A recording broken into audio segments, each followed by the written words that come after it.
What's going on, guys? I am Septile George, the coach of the San Francisco Arcaniners, and today I have for you my week number 8 match against John, aka Pokemen, or the New Orleans Pelippers.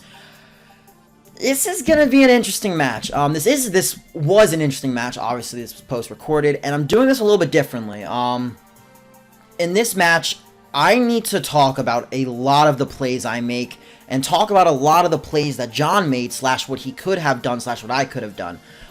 This was a very good match, and it was kind of expected it would, because John knows how I play. I know how John plays, as I've said before. So it's just like battle of the friends here. But anyway, if you want to know my team is in the team builder. The link is in the description below. If you didn't already miss that, it was uploaded yesterday, which was Saturday. This is Sunday.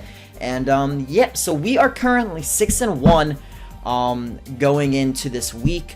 I believe John is 5-2 right now, and we're tied for first place with the highest, not differential, but the just highest overall rating. I don't even know my words right now. My words are gone, but let's just fucking get into the battle.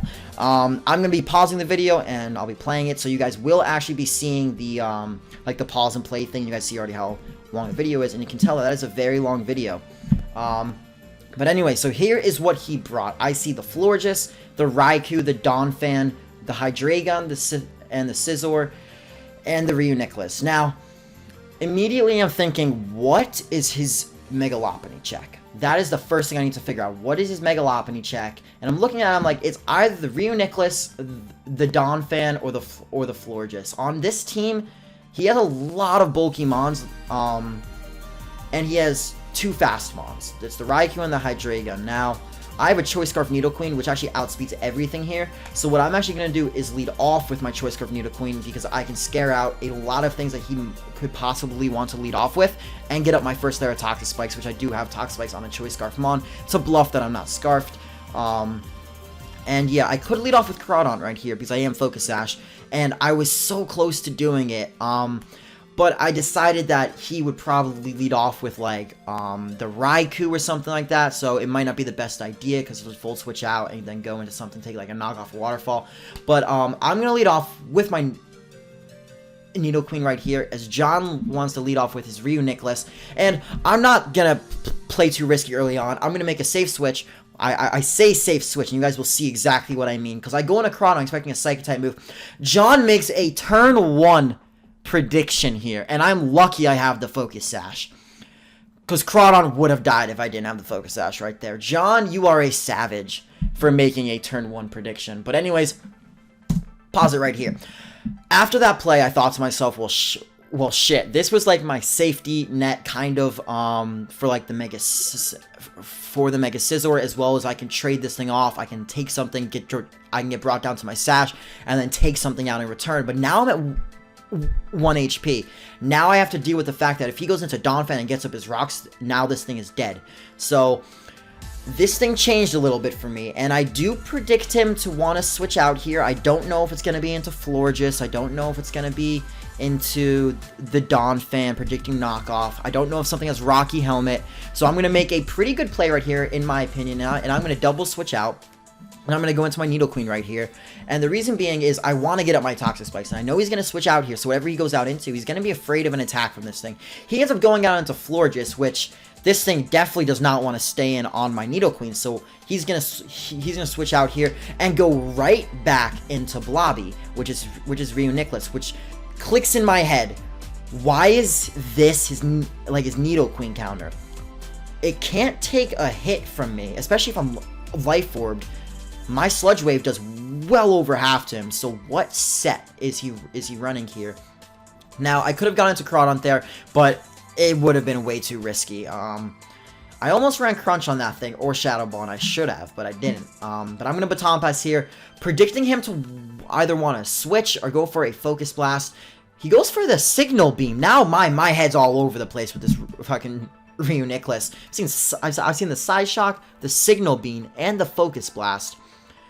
And right here, I'm predicting him to not want to stay in, so I'm going to Volt Switch out. And I see how much the Volt Switch does, and I'm like, okay, then I see a crit, and I'm like, this is AV.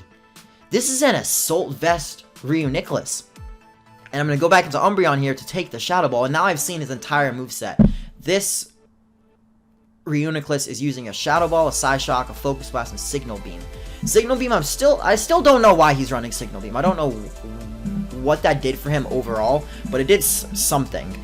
I guess to guarantee the kill on like the Umbreon and not have to worry about Focus Blast, I guess for that. But right here, he's going to go into Donphan, and I'm going to go for a Wish. Now, this is what I was talking about before, is he can go into Crawdon. I mean, I can go into Crawdon predicting Stealth Rocks, but John he already knows that that's the kind of play I would make, so I'm thinking about it. And what I actually decide to do is I decide to switch out into Rotom right here, predicting him to either want to Rapid Spin and get the Rapid Spin kill on my Crawdon, as well as Rapid Spin away the Toxic Spikes, or just go for an attacking move in general. I don't think he's going to be going for his Rocks this turn. Turns out he goes for Knockoff, which, as you can see, my HP investment really comes in handy there, and he knocks off my leftovers, but I do get the Wish, which is great for me because my Rotom's at great amount of health, and this Rotom's a valuable member of my team. Now, I'm looking at his health, and I'm thinking, he might go for Rocks now, but I think a Hex can kill him, and it brings him down really low, but it's not able to take him out, and he goes for his Rocks, which means Crawdon is now a Death Fodder, which isn't bad. It's not a bad thing that Crawdon was brought down so low. Of course, it's very unfortunate that I'm not able to use Crawdon to the way I wanted to use him, but now I have a different use for Crawdon, and it's a Death Fodder, and it's really important to have a Death Fodder sometimes because you need a certain amount of Pokemon. You have to keep like Pokemon A, B, and C. You have Pokemon D in the back, and you can sack off Pokemon D. Exactly what I do right here. Had the Crawdon, it was gonna die anyway. I didn't have a switch into Hydreigon. I did not have a switch into a Draco on this team. So right here, this is a big play for me, and I think it's a big play in the match. So I sack off my Crawdon, and he goes for a Draco. Now, this Hydreigon is one of a few things. It's either Choiced, Life Orb, Lefty. I don't know. It could be anything. It can be anything. But it's not Draco, which immediately tells me offensive. Now, I sacked off the Crawdon, which means I have a very safe switch into whatever I choose, and I chose the Scizor, and the reason is I don't have a Choice Scarf on this thing, and if he has HP Fire or Fire Blast or something, I'm dead. So I'm actually bluffing the Choice Scarf here, which the reason I'm bluffing the Choice Scarf is, one, I do not want him to even think. I don't want it to even cross his mind that I have Natural Gift on this thing, as well as I want to draw as much attention away from the possibility of my Choice Scarf Nidoqueen, because if I have a Scarfer, I have run 2 Scarfers before, but to run a Scarfed Nidoqueen alongside a Scarfed Scizor isn't too likely, I guess, against this team. But that's why I go into this thing right now, and I'm going to go for the U-turn, and I'm just praying, don't read my bluff. Don't read my bluff, and I see him switch, and all I can think of is, hallelujah. He didn't read the bluff. And he's going to go into Hannibal right here. So, it's a kill for Scizor, which is a common theme in this match, you guys will see. I U-turn out. I take the Rocky Helmet damage, which I was right about the fact that he had Rocky Helmet on something. And I'm just going to get right out of there. And I do believe, I actually don't, I go into Nidoqueen right here because I am still Choice Scarf. So I outspeed his entire team, and he doesn't really know that yet. He goes back into Blobby, and he's at full HP. And I'm just like, hold on, I did a lot of damage to this thing. Why is it at full HP? It has Regenerator, so I was right about, even though I've probably seen Toxic damage already, I was right about the fact that he would have a Regenerator Reuniclus, which means my Toxic Spikes are even more useful. Now here, again, I'm not going to over-predict with my Nidoqueen. That thing is too valuable for me. I'm going to make the safe switch and go into my Umbreon, as he just goes for a Psyshock. Now right here, I had a couple options. I could Foul Play, I could Wish, I could Baton Pass, trying to predict him to switch. He ends up going right for the Focus Blast, predicting me to not want to go either for the Foul Play or just not really caring about the damage that Foul Play is going to do, which is also a pretty valuable thing. My Foul Play will not be doing too much to this Pokemon. But anyway, now he's not going to want to stay in. He's getting to the point where the Regenerator isn't going to heal him up all the way. So he is going to try to switch out here. He's going to go right out into his Florges. And I do believe right here, I did just go for the, I think the foul play. I do go for the foul play. I figured nothing on his team really wants to take a foul play except for the Florges. I don't know if he'll go into Florges. I score a crit. Judging by the damage, I'm assuming it's physically defensive. I don't know for a fact, but I'm assuming it's physically defensive to deal with the Mega Lopunny. And if the Donphan was his only way of dealing with Mega Lopunny, then this is even better for me. But anyway, I'm at max health. That's exactly where I need to be. And I'm going to go back out into my Nidoqueen. And I believe here, John is going to be a cheeky... No, he's not going to be a cheeky motherfucker. I thought he was going to double switch. But he's going to make the safe play and go for just a wish right there. And I'm going to go into my Nidoqueen. Now, I haven't revealed what kind of set I am yet, nor am I, if I attack here, am I going to reveal it. I'm going to go for a Sludge Wave right here. And I am modest max special attack on this Nidoqueen, and look at how much damage this does to an Assault Vest Reuniclus. I don't have Life Orb, but that's it. That's it, and he just gets the wish back, and I'm like, wow, I thought nothing, not even AV would want to take that hit, but no, it was perfectly fine taking that. I was very confused, and I'm just like, well, shit, this thing is a thorn in my side. I'm going to make the switch out into Anubis here, as he goes for the double switch out into what I believe to be Hydreigon. Yes, it is. That was a very ballsy play. If I had Sludge Waved again, you would have been in a terrible situation, John. But this is what I'm saying. This game, there were a lot of plays like this. But anyway, he goes for the Draco Meteor. And John, you can't trick someone with the same trick that he uses to beat the same Pokemon he's used. If you guys did not catch on what I'm saying at all, I kind of mentioned in the team builder, I faced 2 Umbreons in the league format, and I killed it the same way. I Draco Meteored it with a Goodra, and then I superpowered it. And what does John do? He Draco Meteors and superpowers me, but I calced it. And a no attack investment superpower did not have any chance of killing me. So I looked at the damage off of the Draco, and I could see that it wasn't enough to where a superpower could kill me. I was pretty confident about that. So what I did here is I just went for the foul play to get more chip damage off. He's going to U-turn out right here, and even after the attack drop, this does a lot of damage, and now my Umbreon is pretty low, so I have to think about this. I have to think about how I want to deal with the situation I'm in. He's going to go into John Lynch. This is his Mega Scizor. And this Mega Scizor, if it gets up a Swords Dance, is the most threatening Pokemon on his team against me. Hands down the most threatening Pokemon on his team against me. I'm going to go for the Protect right here. No, I go for the Wish on the switch. Here, I'm going to go for the Protect because I need my Umbreon at a decent amount of health. I need it to pivot around his team just a little bit more. I need to try to get into a position where I can weaken the Reuniclus, as well as I can take the Draco then off the Hydreigon. And at the amount of health I'm at, I'm pretty confident I can take a Draco and Superpower after a Protect combination. So, I'm thinking this was my best play. Now, right here, I had to think about this. Right here, because there was a few plays I could have made right here. He U-turned on my Protect. Is he going to U-turn again? Is he going to predict me to go into the Rotom and go for knockoff?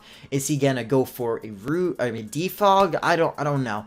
But I had to think, what can I go into? And it crossed my mind that he would go for the knockoff right here. And I was going to go into my Rotom.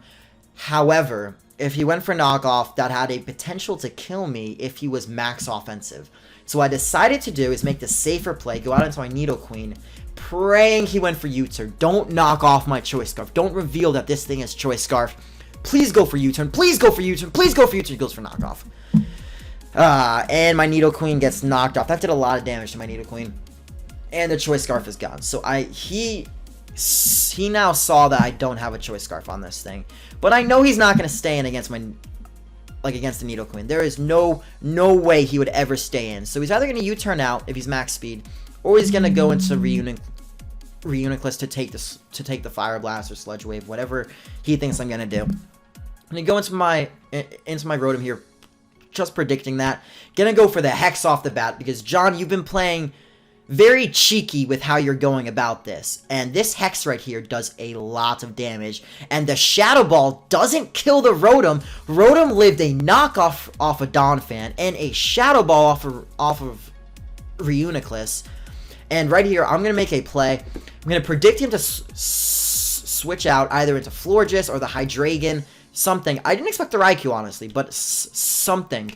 And he ends up going into his Raikou right here, which is Blitzkrieg, as I go for the Pain Split. And I get a load of HP back. And I'm just thinking, John, I don't want to switch and you go for Volt Switch and I lose all the momentum I just got. So I'm okay with losing the Rotom here because I got enough damage on the Reuniclus where it can't switch in on a Sludge Wave, as well as I did over half to the Raikou, and because of my Rotom, Raikou is actually going to go down right here because I'm going to bring in my Mega Lopunny for the very first time in this battle and go for the Fake Out. Now, I wanted to predict. Now, there was a lot of predicting going on in this match. It was a very hard match to call every single move because there was a lot of potential moves he could do every single turn. I was thinking to myself, if he's choiced, he has to switch out. If he's not choiced, then he's going to Volt Switch out. And do I want to go for the Fake Out, or do I want to predict him to Hard Switch and go for a return? What I ended up doing is just playing it safe, going for the Fake Out, not predicting, not over predicting, and he stayed in and went for an attack. So I don't know what attack that was. And the Fake Out kills the Raikou straight out. I'm like, wow. 40 base power move, clean Oko's Raikou from like fucking 40%. I'm like, geez, Mega Lopunny, calm down. I know a return will not do anything to Florges from this range. So what I decided to do was going out into my Nidoqueen right here because I thought he would go for a Moonblast. He doesn't. He goes for a Wish. And now I have to think about this. He's going to go into the Reuniclus right here, and it can't die to a Sludge Wave, which means it's going to heal itself all the way back up. So I'm going to make a play right here, and I'm going to double switch out into my Scizor, into Proto right here, as he makes a switch out into his Reuniclus. It would have taken the Sludge Wave anyway. If I had the Shadow Ball, I would have gone for it there, but I did not. It's a lot of HP, though. I don't even know if a Shadow Ball even could have killed there. But right here, this is the biggest play of the match, in my opinion, and I debated this play for a pretty long time. He's not going to stay in. And I have to figure out when I need to make my natural gift move. It is a move I've been hiding in my back pocket this entire match. I've been playing my Scizor as if it's Choice Scarfed, as if it was there just to counter the Hydreigon, counter the Reuniclus, just to come in, U-turn out, get off huge damage, or maybe knock off, get off huge damage, and then just get out and just maybe pass off to something else. But I have the natural gift. I have the Wapmeal Bear. I don't have a Choice Scarf. So right here, I had two options.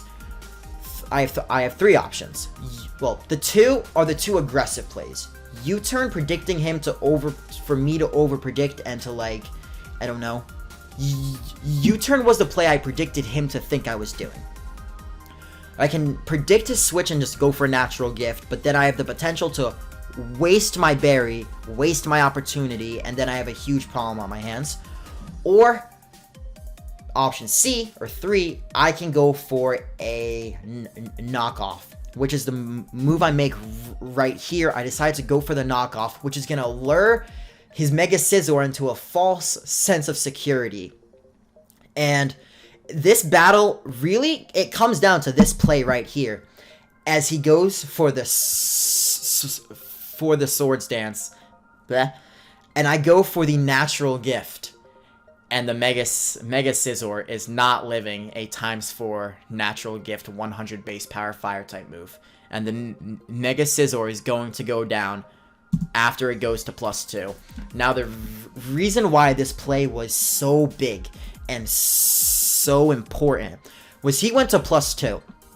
If I had done anything else, if I had U-turned out, if I had not gone for the natural gift right there, the game was John's. The game was John's hands down.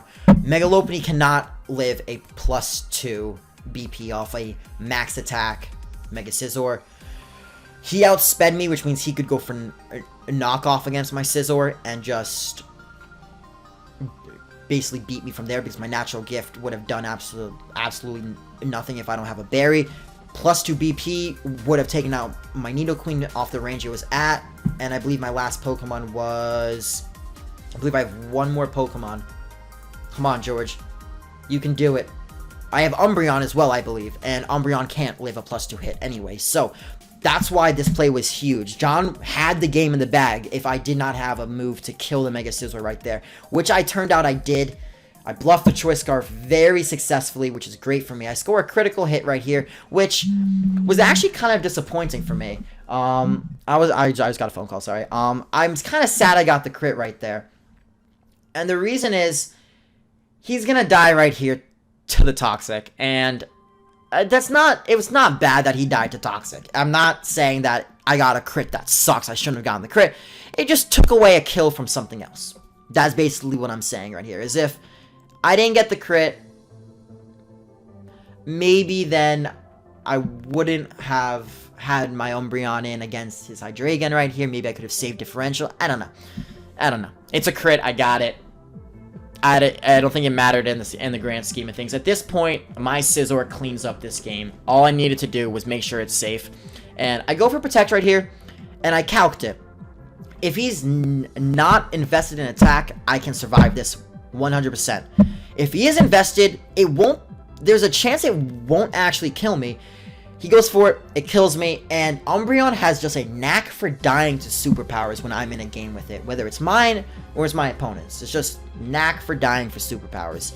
But right here, this is really funny, and it's just goes to show that people make mistakes. And he's -1 defense, misses the Draco against me, and return doesn't kill. So people are probably thinking, was this like a physically defensive, offensive god Hydreigon? No.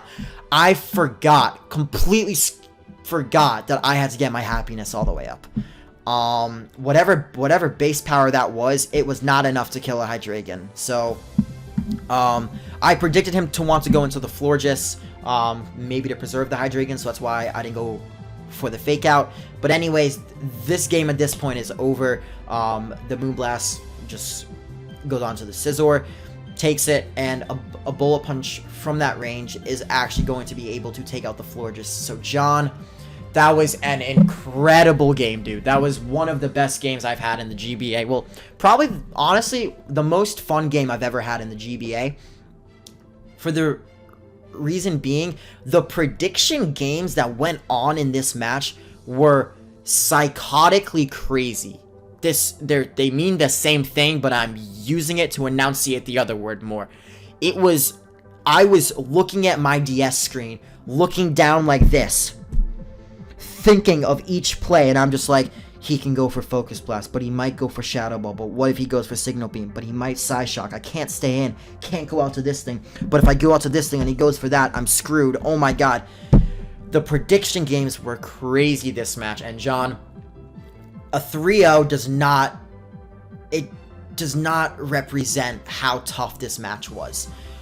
If I did not get myself in the situation where Natural Gift would kill his Mega Scizor, the game was over. He would have beaten me probably maybe 3-0 right there. So, John, it came down to the Battle of the Scizors. My Scizor came out on top, which I'm thankful for. John, I'm sorry, man. There had to be a winner. There had to be a loser, and it sucks, but that's just the way it had to be. Came out on top this time. I don't know what'll happen next time. I expect to see you in the championship, John. So, wonderful battle. Wonderful. I'm so happy with how this battle turned out. But, anyways, guys, we are now 7-1. I don't know who else is 7-1. I don't know if anyone else is 7-1. I believe there are people who are, but I can't say anything. But there are people. Are there people? I don't know if there are people. Maybe I'm top of the league now. Maybe I'm not. Who knows? But we're 7-1, and our next week's match is pretty important. We're going back into our division matches, and I play Mulvone, and we had a very close 2-0 match in my favor last time. So I know he's going to come back wanting revenge, wanting to take me down. So we have to go in strong in that match. I do believe, I believe after this match, I have clinched a playoff spot. No. Wild cards could fuck me up. But for the most part, I would have to lose every single match from now on not to get into the playoffs, I believe. So we are in a fantastic position. Of course, I'm going to go in with the drive to win every single match.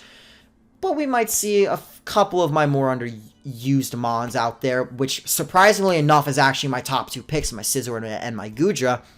Oh, the most 2 underused Mons on my team. Maybe they'll come out more. Maybe I'll try out some sets against some people to see how they'll work in the playoffs. But anyways, guys, I am Septile MC or George, the coach of the San Francisco Arcaniners.